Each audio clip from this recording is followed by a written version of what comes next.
Hey, what's up guys? John here. I believe the housing market is about to dump over the next couple months, and by the first quarter and second quarter of 2022, we're going to see a completely different market. There's going to be a lot more inventory, prices are going to be a lot lower, developers are not going to be as greedy to get top dollar because they just can't get it anymore. That's what I think is going to happen. Here's why.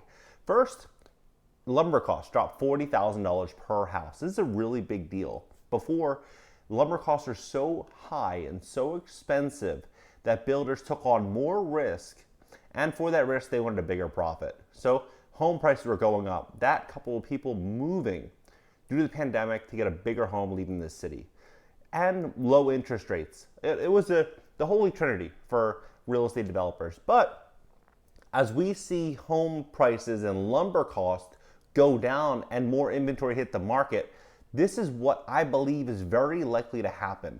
Good news is that the Fed, Jerome Powell, is not going to be winding the interest rates up anytime soon, at least for now. That could change. But here's what's happening. So here's what will happen when the mortgage forbearance lifts. About 1.6 million homeowners who sought pandemic relief through the government's mortgage forbearance program will soon exit, with 850,000 through October. 850,000 houses through October. That means many homeowners will have to decide whether they want to keep making mortgage payments, modify their loan, or cash out in the housing market by selling. This could also provide a small boost to housing inventory for home shoppers who've struggled to buy a home due to competitive pricing and low inventory. We spoke to several experts about the options available to homeowners in forbearance and how the mass exit might impact the housing supply. Now, when you have very low interest rates, essentially what happens is buyers are able to qualify for a larger loan amount. When interest rates go up, buyers can qualify for less. Home prices generally follow that. So it becomes a buyer's market when interest rates go up. Now what's going to happen is eventually when these interest rates go up, they can't do it at the same time of the exit of the forbearance, because essentially we would have a 2008 plus if they did it all at the same time. But it's inevitable because with 0% interest rates, what we have right now, it's not sustainable. And eventually, this is going to come due. They're going to have to increase interest rates. Homeowners in forbearance topple 1 million. There's an estimated 1.6 million homeowners currently in various phases of forbearance. That number continues to fall as more people exit. After the initial set of forbearance expired July 31st, the number of loans in forbearance fell to 3.26% for the week ending on August 8th compared to 3.4% in the prior week. So July 31st, meaning their first mortgage payment just happened. They're going to be coming up on their second mortgage payment soon. Generally, lenders need 90 days for them to file the delinquency. That's going to be coming very, very soon. The largest decrease in a month in the share of loans and forbearance came from a jump in forbearance exits. As many homeowners are nearing the end of their forbearance terms, the forbearance share declined all investors and servicer categories. Mike Frantoni. Okay, so being in forbearance means that you cannot currently afford your mortgage payments, which is never a good position. The interesting thing with this forbearance situation that people, I think, don't understand, most people, is some people think that they're going to make a balloon payment, meaning they're going to have one lump sum that they're going to pay when they exit forbearance. So if they have a $2,000 a month mortgage commitment, and they haven't paid for 12 months, they're going to pay $24,000 to pay and then enter their former loan. That was one idea that people had. Second was that it was going to get pushed back to the end of the loan, as if there was no payments currently due and they just resume life to normal. The other was that they were going to have to requalify. Well, this is actually what's going to happen. New rules help struggling borrowers avoid foreclosure. Preventing foreclosure is the most important goal when exiting forbearance. Whether you choose to modify your loan, go with payment options for months you missed, or sell your home, all these are better options than losing your home in foreclosure. Foreclosure is emotionally and financially damaging, according to Experian. Yeah, obviously it's going to be emotionally damaging. You lost your entire life's work in most cases. But here's what they're saying the payment options are. If you have a Fannie and Freddie loan, your repayment allows you to repay your missed payments over time through higher monthly mortgage payments. That makes sense. Unless you have a traditional mom and pop business and you're no longer making the amount of money that you were formerly making when you initially qualified for that loan, then that could be a problem. You have a payment deferral, you could resume your regular monthly payments and put the missed payments either at the end of the loan or when you refinance and sell the home. That is a good option. Loan modification, if your income has long-term or permanent reduction, you may be eligible for a modification that changes the length, interest rate, principal amount, and combination of all to make the mortgage payments affordable. That is definitely a good option. However, they're not going to be I would imagine they're not going to be looking to take on massive risk along millions or hundreds of thousands of borrowers at one time. They're going to want someone that's going to get a modification based along the lines of them being a strong candidate of no default. The next is the FHA HUD loans.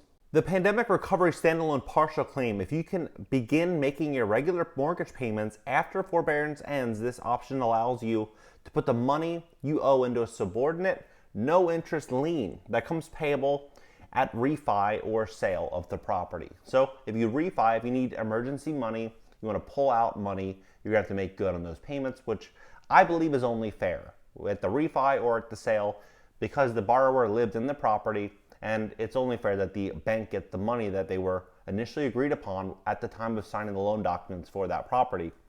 The loan mod, you can do up to 25%, you can negotiate up to 25% of the mortgage payment.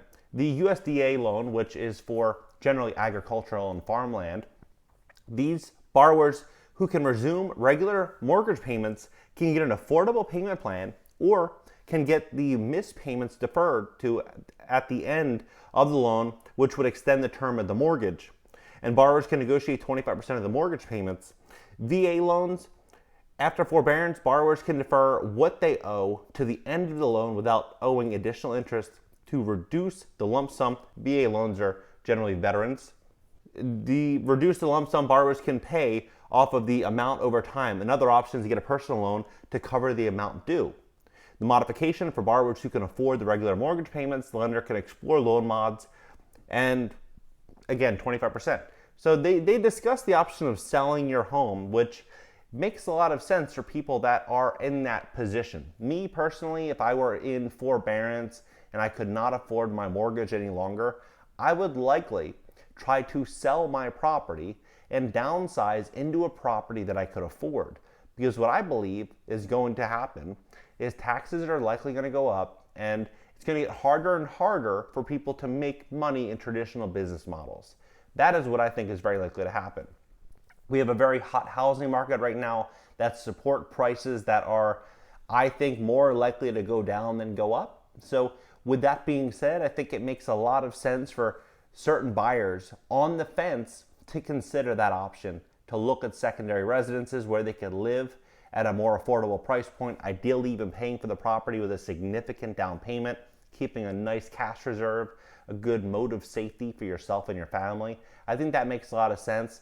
But what I do think is very likely to happen going forward is we're going to see more and more inventory hit the market. And I think eventually when interest rates go up and buyers' purchasing power decreases, that's all going to change. The last 18 months, we've seen a lot of people leave big cities, going to places that are a little bit more secluded, suburban areas, moving places that have no income tax, like Florida, for example. They're having over 1,000 people a day move here over like the last 9 months. Every day, over 1,000 people a day. Same thing with Texas and certain states. They're moving there because they're very tax friendly.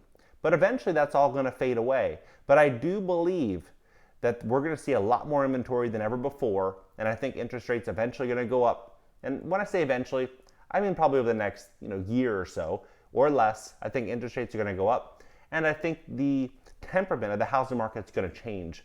What do you think about all this? Drop your comments below. Please smash the like button. Consider subscribing here. Also consider subscribing on my personal channel. I'll leave the link down below in the top comment, and I'll see you guys in the next video.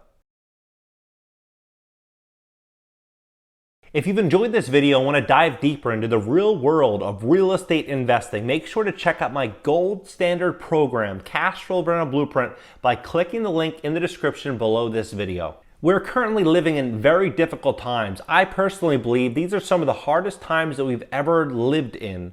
We are losing, in many cases, our families, our businesses, our jobs, our sense of security, All this is at threat right now, and it's all thanks to the draconian shutdowns that we're all faced to live under. It's times like these that we can see the value in having more than one stream of income. This is certainly not an unattainable goal or something reserved for only a select few. It is the achievement through education and hard work. Now is the time to be relying on multiple streams of income and not just Big Brother. I hate to be the bearer of bad news, but if you think that your pension is going to cover your retirement, you're going to be in for a rude awakening. Don't wait until misfortune knocks at your door. Be proactive and create more security for yourself and your family.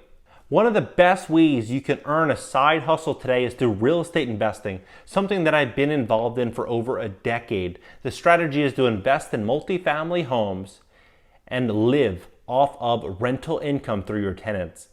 These are some of the homes and apartments I currently own and I'm renting out. In my cash flow and blueprint, I'll teach you the ins and outs to real estate investing. You'll learn everything about recession-proof investing, real estate versus stocks, different types of real estate investing, how to appraise your own deals so you're not leaning on a third party to tell you what something is worth, out-of-state investing, maximizing your profits, and minimizing your expenses, improving your credit score, different types of loans and which one best fits you and your deal, selecting the right mortgage broker, finding the best deal, lease agreements, and how to find great tenants, and many, many more topics. This is my gold standard program, and in it I put together 1 decade's worth of experience and millions of dollars that I've invested, saving you the time and the money to learn the lessons that I had to learn. To learn more, click the link in the description below this video.